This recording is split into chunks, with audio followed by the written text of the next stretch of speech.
this is the possum I caught this morning in the video. It's been sitting all day.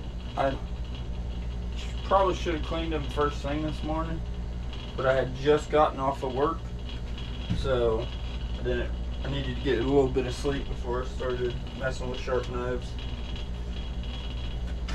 And I say sharp knives, I'm just using typical pocket knife. This is a case. I do have other ones. My skinning knives vary from Walmart quality to, I think, mossy oak or something like that. I got some actual butchering knives that are Chicago cutlery, I think. Can't be sure on that. We're gonna get into getting this one skinned out. What I like to do is first hang by one leg. If I can get this tail to cooperate with me. Start from the ankle on one side and go straight across just below the vent, or say, for people that don't know what a vent is, it's the butthole.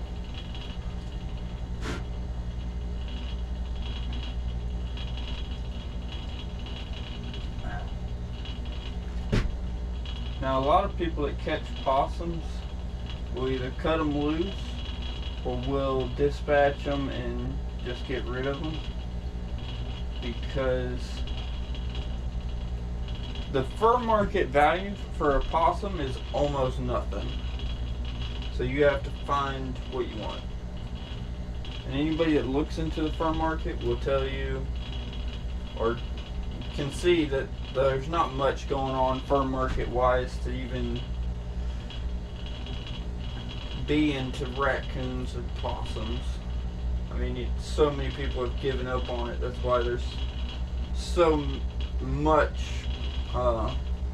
opportunity for people to get into trapping through catching raccoons and possums.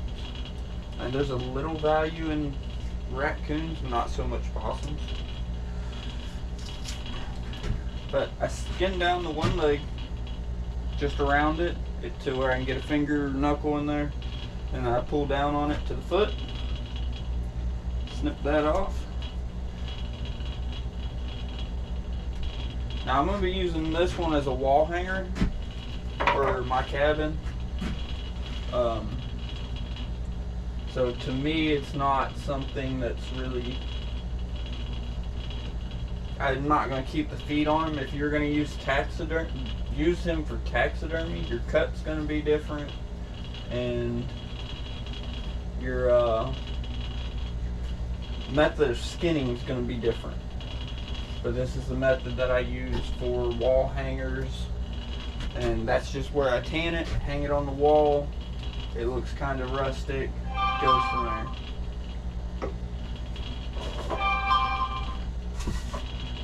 Is similar on this side. Let's skin up this one side, kind of down across the belly here, up the one leg. A lot of this you don't even have to cut, you just pull and you'll see it separate.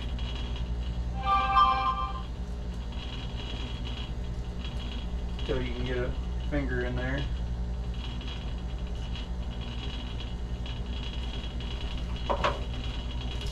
You just pull up to that other foot,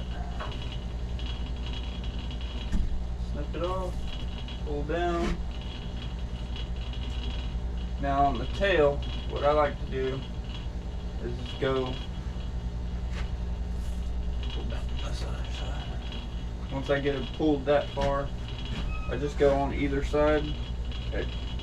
Midway of the tail, like in between left and right of the tail, I put the knife in and go to one side of the vent and to the other side of the vent, and that's it.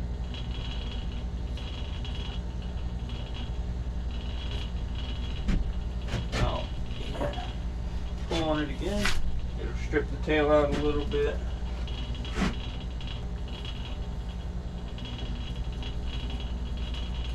pull on the tail and work it down.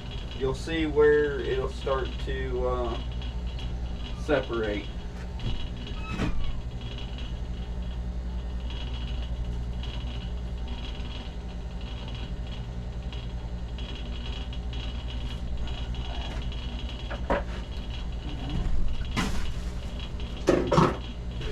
Now once I got it like part of the way down, I like to try and separate it to where you're only gripping just the skin, not the tailbone itself. You want that tailbone to be able to slide out of the skin. And I just pull down on it and up on the tailbone, and it'll cause the skin to come off, leaving that tail intact. It's the same way for raccoons, any fur bearers that you want to, actually it's any animals that you want to keep the tail on. Since this is a wall hanger, I want to keep this tail. The fur's nice on a possum.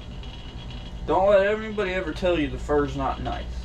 The problem is the leather is thin, so it's a little harder to work with, but they make beautiful leather. Wall hangers are definitely entertaining because a lot of people don't look at will look at a possum and think it's nasty. They're actually really cool animals. I've had a few that I've raised up where moms have got hit on the side of the road. They're actually kind of cute.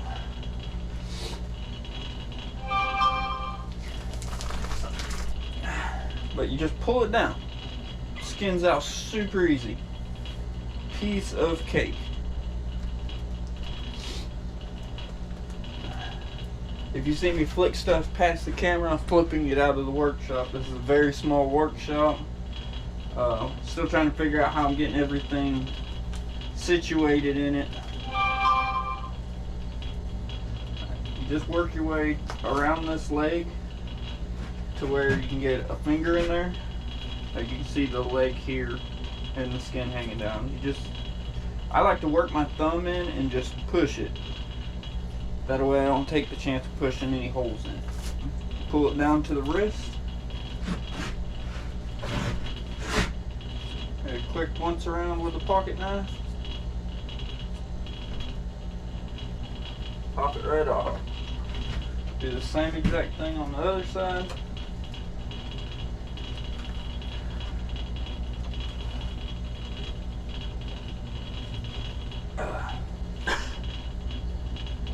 If you watch any of my videos, I don't do anything for the fur market.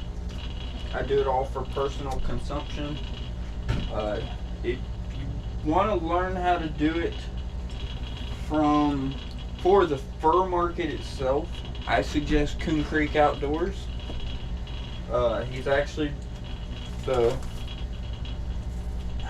YouTube person that got me wanting to do this. Not the animal part, I've been doing that for years, but the YouTube part of it. I mean, the fact is, this art form is a dying art form. But once I clear this thing, the head gets a little tricky. So, what I like to do is just pull down on it as much as possible. Come towards the camera a little bit on this. Right here at the base of the head, flip that tail up out of the way, y'all. Alright, you're going to see a bump on this side, a bump on this side. Center of the head, so you got muscle, a bump. You're going to cut that bump. That's where his ear canal or ear connects to the skull. And you're going to want to sever that. Same thing on this side. Give it a pull. Continue to skin away some of that tissue. And then his ears are all freed up. Another pull. Now we're down to the eyes. You can see where the eye socket starts. You're just going to give it a quick run through there till you can see his eye. Same thing on the other side. You want to be as close to the skull on that as possible. If you have a real good skinning knife, I don't suggest skinning out the face because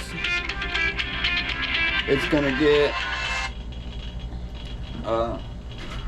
it's gonna dull your knife because you have to work that skull a little bit. You're gonna be cutting on bone. So you just, on the side of the face, I cut his eyes free. You're gonna come right about where the eye lines up and just give that a quick cut.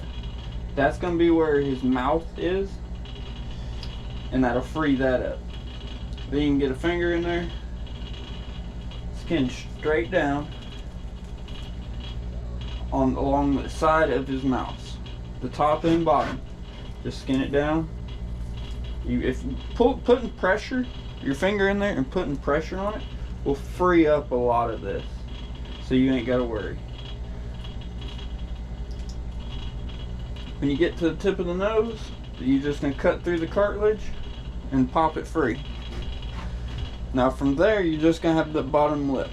If you're gonna save it, you can save it or you can cut it off. For right now, I'm gonna save it, so I'm just gonna pull down and pop it free. So then I end up with a raccoon. Possum, the only holes in it are the ones God gave him.